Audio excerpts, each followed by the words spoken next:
Asset India company کا زمانہ تھا اور Fort William College East India Company نے قائم کیا تھا.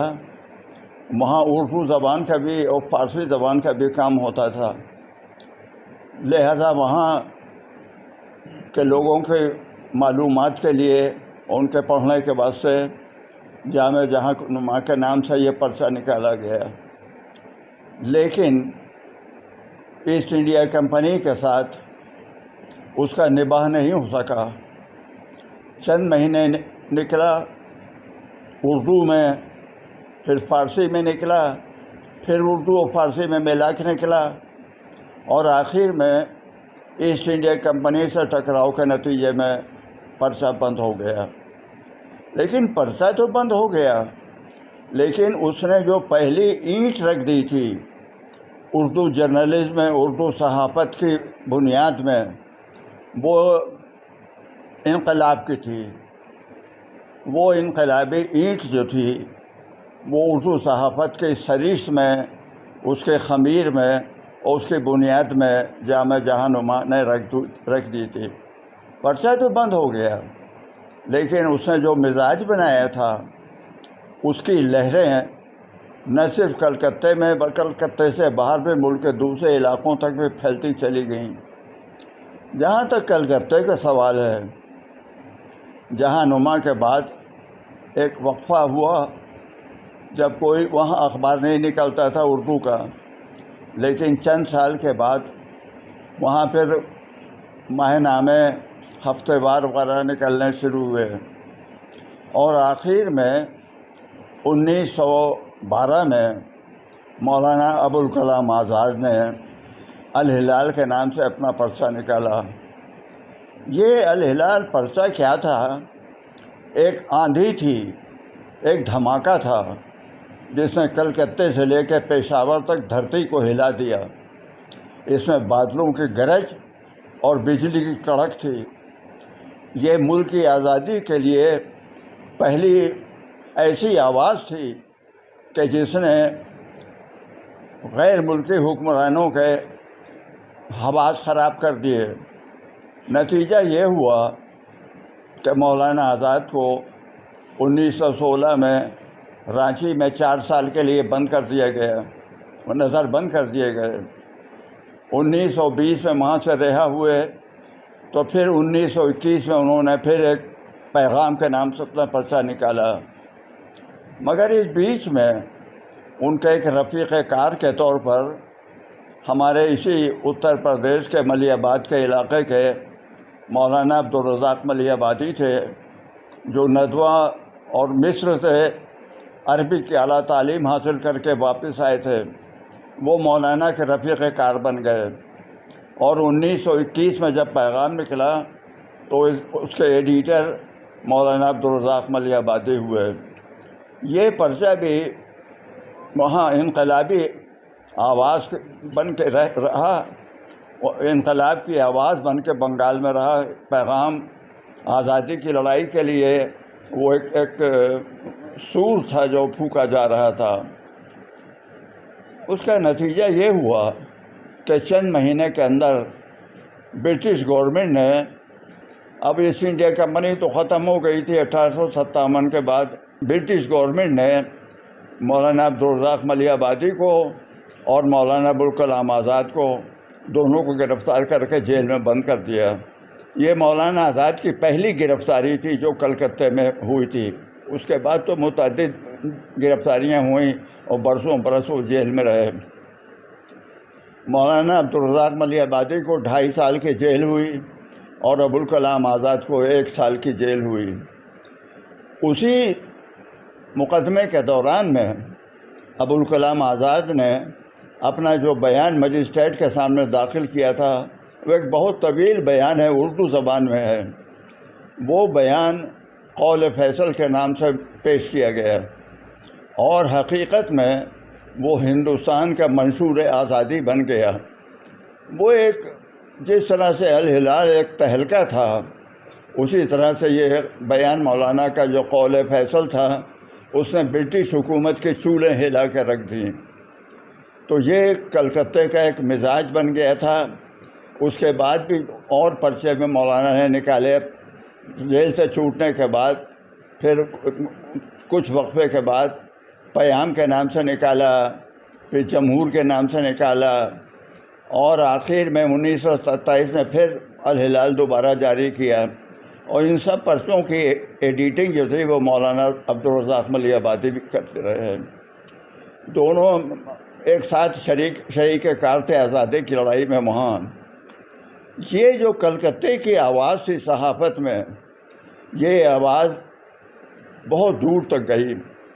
ابھی یہ جامع جہاں نما تو 1822 میں نکلا تھا، اور ابھی 1857 پہلی جنگ آزادی میں دیر تھی، لیکن وہ جو آواز کلکتے سے اٹھی تھی اس کے اثرات تو بہت دور تک پہنچ گئے تھے۔ دہلی میں مولوی محمد باقر کا اردو اخبار جو تھا وہ آزادی کی لڑائی کا ایک نقیب بن گیا۔ وہ ایک بہت ہی اونچی آواز تھی آزادی کے لیے مولوی محمد باقر کی۔ اور نتیجہ اس کا یہ ہوا کہ 1857 کی پہلی جنگ آزادی جو ناکام ہوئی، اس کے بعد لوگوں کو گرفتار کیا گیا، گولیوں سے اڑایا گیا، توپ کے گولوں سے اڑایا گیا، تو مولوی محمد باقر کو توپ کے دہانے پہ باندھ کے گولے سے اڑا دیا گیا۔ یہ اردو صحافی کی پہلی شہادت تھی جو اس آزادی کی لڑائی میں ہوئی۔ اس کے بعد ملک کے بہت سے نامور صحافیوں نے آزادی کی لڑائی میں حصہ لیا، جیلیں کاٹیں، تکلیفیں اٹھائیں، قربانیاں دیں طرح طرح کی۔ ان کے اخبارات ضبط کیے گئے، ملک کے گوشے گوشے سے نکل رہے تھے اخبارات، تو یہ سلسلہ جاری رہا۔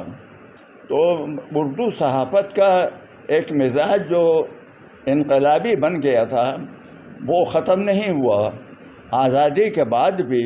اب آزادی کی لڑائی تو ختم ہو گئی، لیکن آزادی کے بعد بھی اردو صحافت نے اپنے ذمے ایک مشن لے لیا، اور وہ مشن تھا قومی اتحاد اور انسانی حقوق کی مدافعت کرنا، تاکہ ملک کے اندر میں سب کو انصاف ملے، امن و امان قائم رہے، اور قومی اتحاد قائم رہے، جس سے ملک مضبوط اور طاقتور ہو۔ یہ مشن اردو صحافت نے اختیار کیا، اور اس پر زیادہ تر اردو اخبارات اس پر قائم رہے۔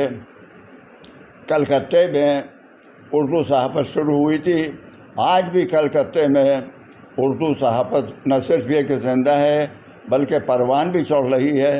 اور اب تو اردو صحافت پتھر کے عہد سے نکل کے کمپیوٹر کے عہد میں آ گئی ہے۔ کارپوریٹ سیکشن نے اردو پریس کی طرف تھوڑا دھیان دینا شروع کیا ہے۔ صرف اردو پریس کی طرف نہیں کیا بلکہ اردو میڈیا کی طرف سے، الیکٹرانک میڈیا کی طرف بھی دھیان دینا شروع کیا ہے۔ چنانچہ کئی ایک ٹی وی چینل جو ہیں کارپوریٹ والوں نے اردو میں جاری کیے ہوئے ہیں۔ سب سے پہلے تو حیدرآباد میں شروع ہوا تھا، اور ابھی تو کئی اردو کے چینل چل رہے ہیں جو کارپوریٹ والوں نے کیے ہیں۔ تو اگر کارپوریٹ والوں نے اس میں ہمت دکھائی اور کیا تو وہ دھیرے دھیرے مزاج بدل جائے گا لوگوں کا، اور یہ اردو زبان سے جو ایک طرح کی غیریت کا جو ایک ماحول ہے وہ بہت کچھ بدل جائے گا۔ اور سب سے بڑی بات وہی ہے کہ لوگوں کو اس بات کے اوپر سب سے زیادہ زور دینا چاہیے اور سمجھانا چاہیے کہ دیکھو بھائی، اس ملک میں ہر چیز جو ہے وہ قومی ہے۔ کوئی چیز نہ مسلم ہے، نہ ہندو ہے، نہ سکھ ہے، نہ عیسائی ہے، قومی ہے، ہندوستانی ہے، لہذا اس کے ساتھ وہی سلوک کرو۔ تو اردو صحافت کا بھی یہی معاملہ ہے کہ وہ ہمیں پوری امید ہے کہ وہ شمالی ہند میں بھی، اور جس طرح ملک کے دوسرے حصوں میں وہ آب و تاب کے ساتھ چل رہی ہے۔ آج شمالی ہند میں بھی ایک آدھا اخبار تو بہت اچھی طرح نکل رہا ہے، ٹیکنیکل طور پر بہت ترقی یافتہ نظر آتے ہیں، لیکن پھر بھی دوسری زبانوں کا اخباروں کو مقابلے پر تو ظاہر ہے کمزور ہیں، اور اس کے پیچھے وہی سب اسباب ہیں۔ لیکن ہم یہ امید کرتے ہیں کہ حالات بہرحال ایسے نہیں رہیں گے. دنیا میں جس طرح سے رات ہوتی ہے اس کے بعد دن بھی ہوتا ہے اور دن کے بعد رات بھی ہوتی ہے. آج جو ہم کو رات نظر آتی ہے، اندھیرا نظر آتا ہے، یہ ہمیشہ نہیں رہے گا اور اس کا سورج طلوع ہوگا اور دیش کے اندر روشنی پھیلے گی. اردو زبان یا اردو صحافت کا تعلق مسلمانوں سے نہیں ہے. یہ اردو زبان بھی قومی زبان ہے، اردو صحافت بھی قومی صحافت بھی ہے. لہذا اردو صحافت نے مسلمانوں کی لیڈرشپ کے لیے الگ سے کوئی کام نہیں کیا ہے. اب وہ بات الگ ہے کہ جو مسلمان شمالی ہند کے ہیں وہ اردو میں بات کرتے ہیں، جسے ہندی بھی کہا جاتا ہے یا ہندوستانی کہا جاتا ہے. آپ اسے ہندوستانی کہیں، ہندی کہیں، اردو کہیں، وہ جو ہماری بول چال کی زبان ہے، جو ہم گھروں میں بولتے ہیں، سڑکوں پر بولتے ہیں، دکانوں پر بولتے ہیں، اپنے کاروبار میں بولتے ہیں، اس زبان میں لوگ بات کرتے ہیں. تو وہ لوگوں کی جو آواز ہے، مسلمان لیڈرشپ کی قیادت کا سوال ہے، تو وہ شمالی ہند میں جن کی زبان اردو ہے یا ہندی ہے یا ہندوستانی ہے، وہ جب بولتے ہیں اور اس کا اردو پریس میں ذکر ہوتا ہے وہ اپنی جگہ پہ، لیکن اردو پریس تو صرف شمالی ہند میں نہیں نکل رہا ہے، بنگال میں نکل رہا ہے، کرناٹک میں نکل رہا ہے، تلنگانہ میں نکل رہا ہے، ملک کے مختلف علاقوں میں نکل رہا ہے. وہاں کے جو مسلم لیڈرشپ ہے اس کی زبان جو ہے وہ اردو نہیں ہے، لیکن اگر وہ کوئی بیان دیتے ہیں تو اردو پریس ان کا ترجمہ کر کے اپنے چھاپتا ہے. وہ تو ایک بات الگ ہے. لہذا یہ بالکل ایک حماقت کی بات ہے، احمقانہ بات ہے، زبردستی کی بات ہے کہ جو کوئی سمجھدار انسان اسے قبول نہیں کرے گا کہ ہم کسی زبان کو کسی مذہب سے یا کسی بھی جرنلزم کو، چاہے اردو جرنلزم ہو یا ہندی جرنلزم ہو یا کوئی بھی زبان کا جرنلزم ہو، ہم اس کو کسی مذہب سے جوڑتے ہیں. ہم اس کو قومی حیثیت اس کی تسلیم کرتے ہیں، مانتے ہیں اور اسی پر اصرار کرتے ہیں کہ اس کو ماننا چاہیے. جو حکومتیں اس کو نہیں مانتی ہیں وہ ہندوستان کے آئین کے خلاف کام کرتی ہیں. ہندوستان کی جو قومی اسپرٹ ہے، یہ جو قوم کے اتحاد کی سب سے بڑا جو مسئلہ ہے وہ قوم کا اتحاد ہوتا ہے. اگر قوم کا اتحاد نہیں ہوگا تو کوئی بھی ترقی، کسی قسم کی کوئی بھی پروگرس جو ہے وہ بالکل بے معنی ہو جائے گی، کیونکہ ملک میں امن و امان نہیں رہے گا، لوگ بے چین رہیں گے. لہٰذا ہر چیز کو قومی نقطہ نظر سے دیکھنا چاہیے. ہمارے اس دیش کی ہر وہ چیز جو اس دیش کے اندر پیدا ہوئی ہے، یہ پیدا ہوتی ہے. یہاں کے پہاڑ بھی قومی ہیں، یہاں کے جنگل بھی پوری ہیں، یہاں کے درخت بھی قومی ہیں، ہر چیز قومی ہے. نہیں، اردو صحافت کا مستقبل جو ہے وہ اردو زبان والوں کے پاس محفوظ ہے. وہ جب تک چاہیں گے اس کو زندہ رکھیں گے اردو صحافت کو.